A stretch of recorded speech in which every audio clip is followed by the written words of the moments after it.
Isn't that just refreshing to know and to just be in that? And just to embrace that idea that love always finds a way.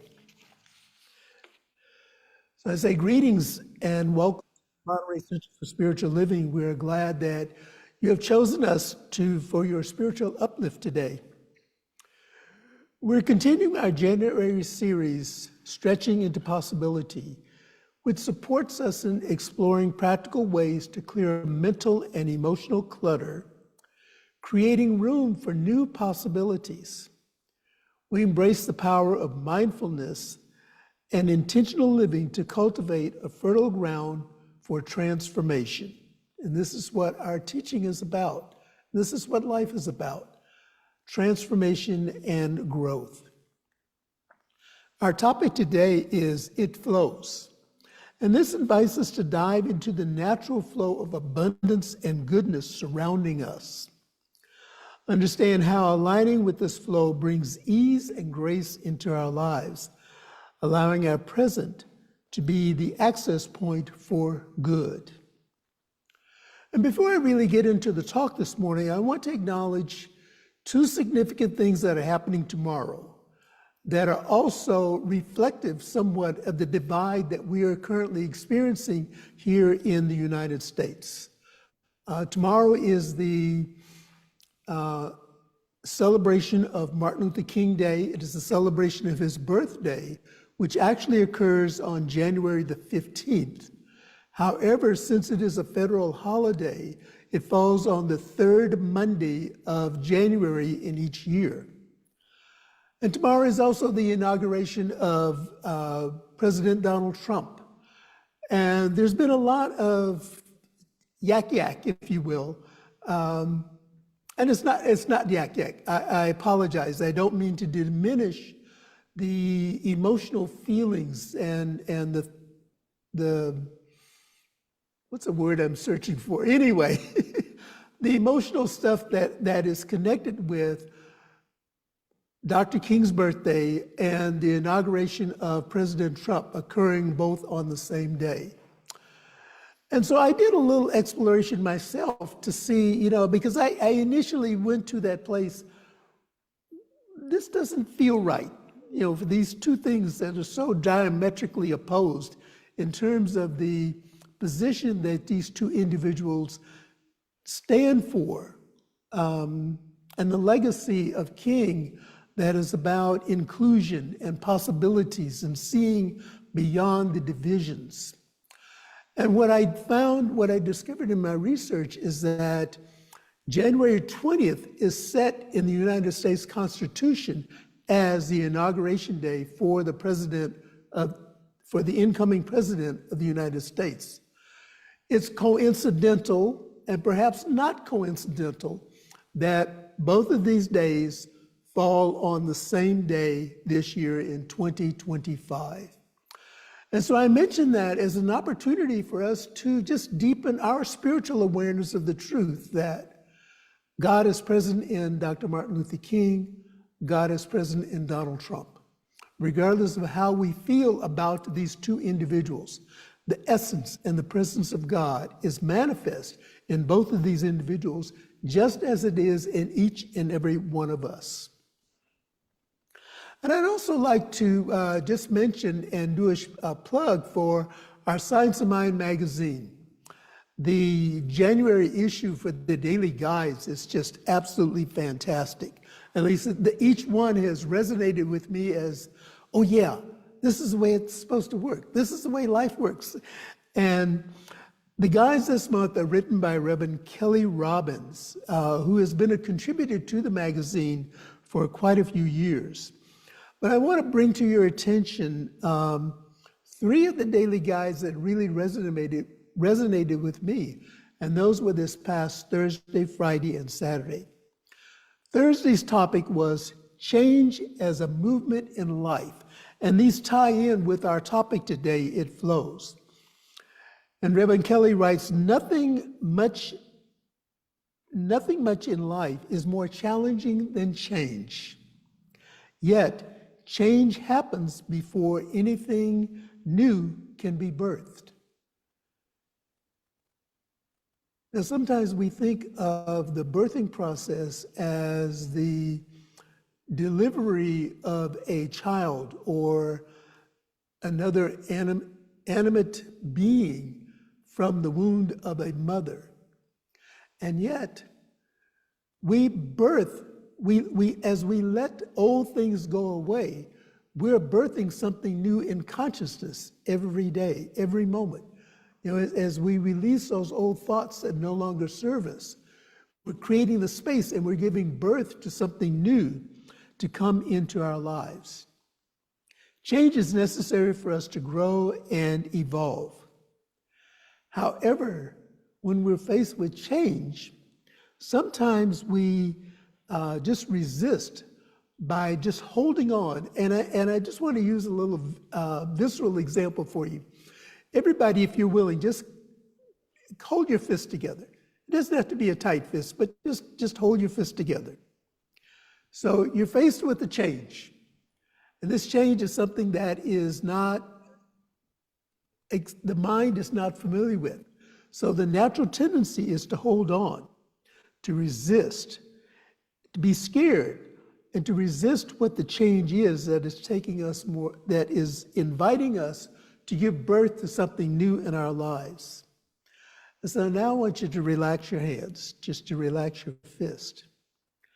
Our job is to allow God to express itself through us for whatever this change is to happen. We are unique and we can express and create beautifully and differently. And then on Friday, the topic was play and curiosity, two of my favorite things. There's an old adage that tells us curiosity killed the cat. And then some of us have added, but satisfaction brought it back to life. Well, it is through curiosity, and curiosity is described by Reverend Kelly as an active status. It is an activity. And it's active in that it kills boredom. It leads to self-discovery and personal growth. And so what curiosity asks of us is to be open and inquisitive, to let go of judgment and not try and pursue whatever it is that is happening in our lives to be moved this way or that way, to mesh into our comfort zone. Curiosity, being an active ingredient in life, invites us to move out of our comfort zone in order to give birth to something new that is happening in our lives. And then yesterday's reading the title was Holy Healing. And I frequently talk about spiritual practices, and Reverend Kelly offers some definitions that I would like to share with you of a spiritual practice, or what our spiritual practices may look like. Meditating, reading spiritual or sacred works, journaling, praying, or any other method that brings us closer to the God consciousness, the awareness that this eternal being, this creative intelligence is absolutely all that there is, and that we are a part of it. And it is through coming into that place of stillness, coming into that place of quiet, that we allow the mind to relax and to let go and to remember that it is in partnership with the soul, that the two are not opposed to each other. They're actually collaborating and cooperating with each other. There is no right way to engage in a spiritual practice. That's the good news. You can't flub it up, okay? Allow it to be a living practice that changes as we do. The key is to build into your daily routine a practice that supports you in remembering your connection with God. This week, we review part 3 of the Introduction to the Science of Mind textbook by Ernest Holmes. And the title of this introductory chapter is What It Does. And here are a couple of readings that I'd like to share with you that support this week's theme, It Flows. Dr. Holmes writes on page 41 in the textbook, the universe is personal. It gives to all alike. It is no respecter of persons. It values each alike. Its nature is to impart, ours is to receive. Reflect on that for a moment. We always talk about the givingness of spirit. That is the nature of God, to give. What we're invited to do is to receive. And we can receive by just being aware of the presence of spirit in our lives every moment. When we stand in the light, we cast a shadow across the pathway of our own existence and our own experience, says Holmes. And then he quotes Emerson. Emerson advises us to get our bloated nothingness out of the way so that we can be with the flow of the divine currents. And that bloated nothingness for me is the ego. Getting the ego out of the way so that we can be in connection and open to the divine flow. And then the second quote that I offer is on page 46 in the Science of Mind textbook. And Ernest Holmes writes, "It must pass through our consciousness to operate for us." So we're always in this awareness that as I expand my consciousness, as I expand the reality and the totality of who I am as a divine expression, that I am moving and allowing this energy, the divine givingness, to flow through me and as me. I have a little story that I want to share with you.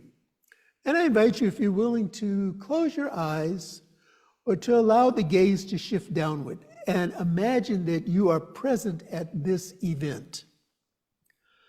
The Polish composer and pianist, Paderewski, was giving a concert at Carnegie Hall. A mother brought her young son to the event. A few minutes before the concert was to begin, while his mom was talking to a friend, the young boy slipped away, made it up to the stage, and sat himself at the huge Steinway piano. Then he began playing with one finger, "Twinkle, Twinkle, Little Star."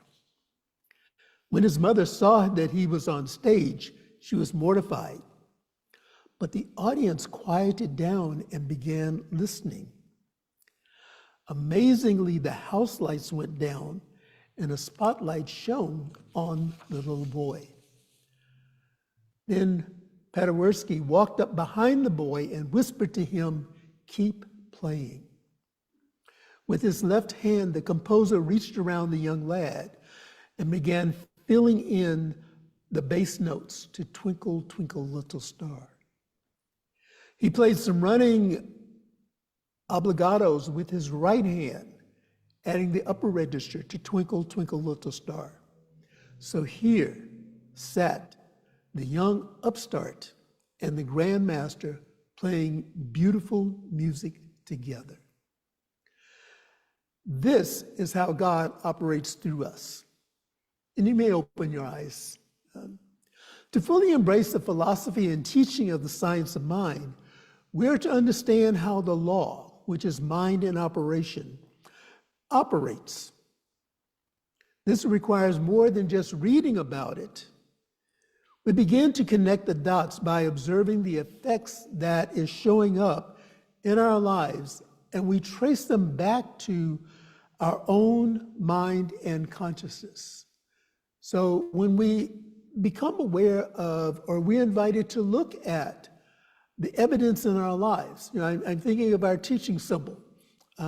We have consciousness at the beginning, or the seed thought that's planted into the soul, into the fertile soil where it is fertilized, where it germinates, where it takes all of the nutrients that is required.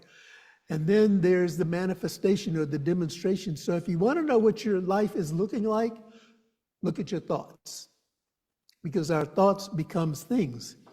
This is how we embrace the teaching and the principles of science of mind, is to look at our own consciousness. Our teaching encourages us to focus on the cause of our experiences by being rooted in love and possibility. And this is what this is what was offered in our musical inspiration this morning, that love always finds a way. And so when we realize that we are rooted in love and possibility, a way is always made clear for us. However, there can also be a disconnect, a kind of spiritual bypass. When we acknowledge the oneness, but live out experiences contrary to this understanding. And when we talk about spiritual bypass, for me, it's the experience of, I remember a couple of experiences. I was engaged in a rather animated conversation with someone. And it wasn't totally a pleasant conversation. And the individual interrupted and said, "Let's go to prayer." And I said, No, I don't want to go to prayer because I have not fully expressed what it is that needs to be expressed for me to be in that place where I can be receptive to prayer. And so that example for me was, because it was uncomfortable for the person that I was engaged with, their escape mode, or their way of shutting me up, if you will, was to go into prayer. And so I shared that, and I shared that to say that we have to be aware of how we engage with each other. You know, we can engage from this place of love as a show, rather than love as a pure emotion. And love as a show, I'm smiling in your face, and at the same time, I'm uttering the most unkind thoughts that are coming out. This is not the ideal spiritual practice. This is not the ideal way to show up in love. The law of mind and creation is accessible to everyone equally. Those who understand and consciously act upon this truth experience its benefits more fully. And what we mean by that is an invitation to observe your life. No, to observe the people in your life that you would describe as successful, happy, and content. Maybe call one or two people to mind that you would describe as successful, happy, and content. What is their attitude towards life and themselves? Now consider those who frequently struggle, are often upset, are generally unhappy. What is their attitude towards themselves and the world? And so a little self-reflection practice, if you will. Ask yourself, which group do I more consciously mirror? The group that is successful, happy, and content, or the group that frequently struggles, is upset, and generally unhappy? What is your attitude toward yourself and others? This is a part of our self-reflection, and this can be a part of our spiritual practices. Is our outward expression one of contentment, peace, joy, and possibility, or is it the opposite? And that is a question that we can only ask for ourselves. And as we spend time contemplating where we are on this spectrum, if you will, we then identify and can make shifts. Remember, life is a continuum. It is not static. That's the one thing I love about life. It is not static. There's always something continually opening us to possibilities, to be the change that we wish to see in the world. The law, this law of life, operates by bringing forth the most dominant thoughts into expression. What we think, we become. Everyone will have different thoughts, and I am so grateful for that, because I would not ever want everyone to have the thoughts that I have, and I may not want to entertain the thoughts that some of you have. We each have different thoughts, and each thought has an effect. The thoughts that are most frequently multiplied and emphasized within an individual or within a group is the ones that manifest in our expressions. So we go back to our teaching symbol. We have the seed, the soil, and the plant. So what is demonstrating in our lives is a result of the thoughts that we begin with, and those thoughts were planted into the soul, into the fertile soil. What nutrients did we provide that seed? What practices did we offer that seed that demonstrates something in our lives that we are aware of, that we are fond of, that we enjoy bringing into being, having it as a part of our life? The law is always in motion. It is moving through our words and our actions. And so if I want to wrap this up and maybe put a little bow on the top of this, I would offer this. Looking at our current life experience, regardless of what we desire in the future, be in the present moment, looking at our life experience just as it is. Ask ourselves, what is my reality today? Is there discord or harmony, anger or joy, trust or skepticism, acceptance or repulsion? We can test and better understand the impact by recognizing how the power within moves through our thoughts and into our outer expressions. We live our lives from the inside out rather than the outside in. We must trust our ability to make these connections and approach our mind with kindness. This is an opportunity for this is not an opportunity for self-shame.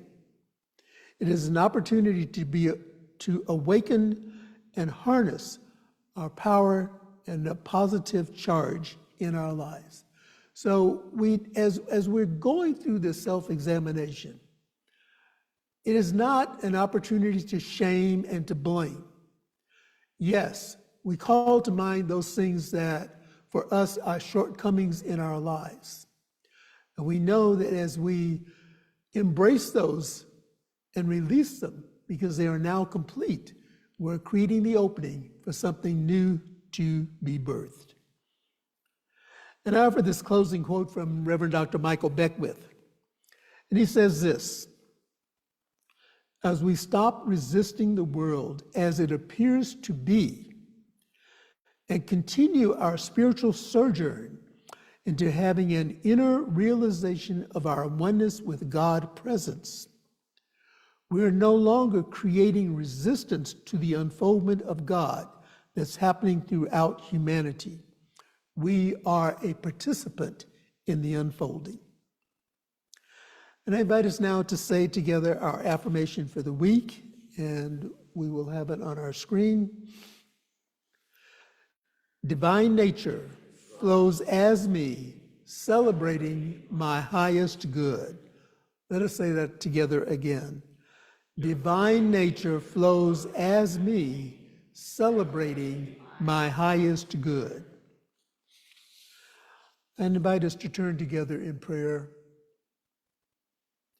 and to just be in this awareness that the divine circuit of good, the divine circuit of creativity, the divine circuit of all that there is in this moment is expressing itself in and through and as me right here and right now, because this is how God shows up.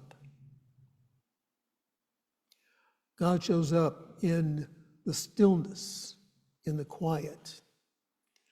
God also shows up in the activity of our lives, in the very movement as we move through, as we express life, as it manifests itself through us and as us. We're always conduits for the energy of God life and God flow and God's substance. And so as we gather in this particular moment in time, in this place, whether you are here in the center or you are viewing virtually, I speak my word, knowing that everything is unfolding as it should be. And we have the opportunity to adjust and to become the greater expression of who it is that we are.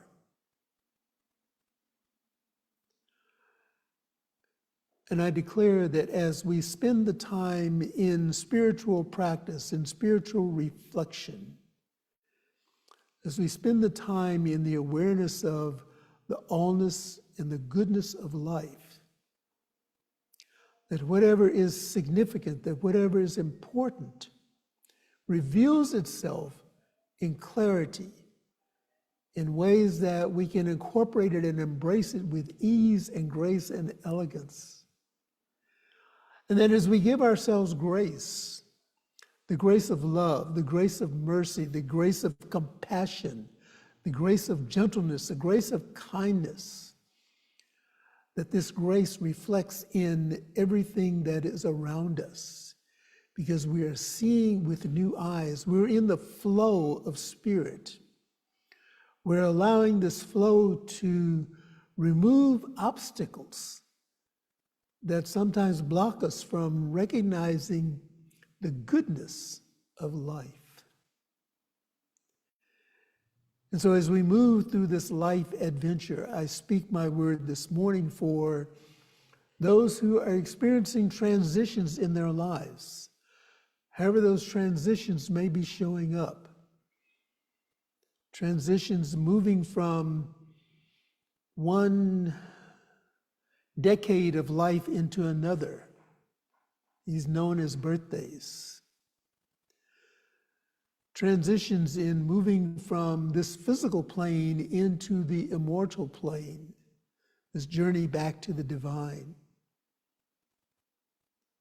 Transitions, especially for those in areas around the world that are impacted by disasters, natural phenomena that are occurring, knowing that in the midst of the seeming chaos, there is always the light that is illuminating the path that says, nothing is ever lost in spirit, and that there's always a new day. There's always a brighter hope. There's always a brighter future. And so in this present moment, I declare that everything that I need is provided, and that I am at peace with myself, and I am at peace with the world. And as I affirm this truth for myself, I affirm it for all people everywhere. And I speak my word for those who are on their own spiritual journey, removing any criticism, removing any doubt, removing any negativity or objections to the path that one has chosen, to recognize that it is through the love that is within me, I can love their path, knowing that all paths ultimately lead back to the one source, and that is God,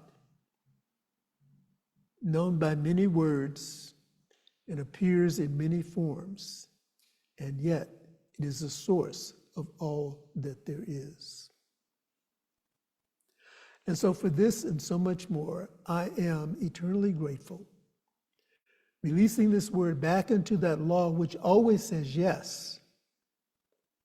I declare it done, and I declare that it is good and very good.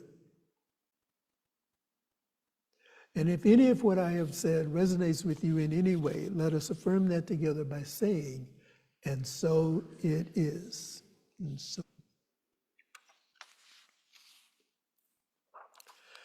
And it is now time for us to participate in the flow of abundance in our lives through our tithes and our offerings. And we have a statement of affirmation, a statement of abundance on our screen. I invite us to say this together now. I recognize the presence of God within as the source of my abundance. Out of my abundance consciousness flows everything I could desire in life. With gratitude and thanksgiving, I now participate in the flow of uninterrupted abundance. This prosperous experience is evidence of my abundance consciousness. And so it's with deep gratitude that I stand before you each Sunday and say thank you, thank you, thank you for the way that you support our spiritual community. Not only through your tithes and offerings, but the support of your presence here in the center, the support of your presence online. It means a lot. It means that you're saying yes to being part of a family that embraces you with love and with grace and with compassion. And that love is immeasurable. And so I am truly grateful for that. And now as we share our abundance, we have an usher who will pass the offering basket here in the center. And I know there are a number of us who donate online, and as the offering basket passes by, give a smile. Just give a smile, give something. This is one of the things that my meditation teacher always encourages us to do, is to give something, even if it's only a smile. We can give a smile. It doesn't cost us anything. So thank you for the ways that you contribute. And we also have on our screen our mailing address, 400 West Franklin Street in Monterey, California, 93940. You may text to give at 831-246-9694. And you may also give online through our website, montereycsl.org. And just a few things to share with you for our community connections. January, the month, our theme for this month is Stretching into Possibilities.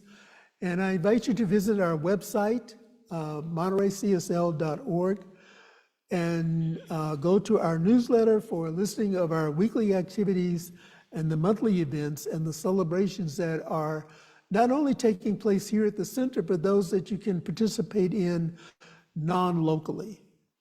And for those who are joining us virtually, we invite you to join us next week as we conclude our January series, Stretching into Possibilities. And the topic is Choosing Possibility. And so we say, we thank you, we appreciate you, and God bless you.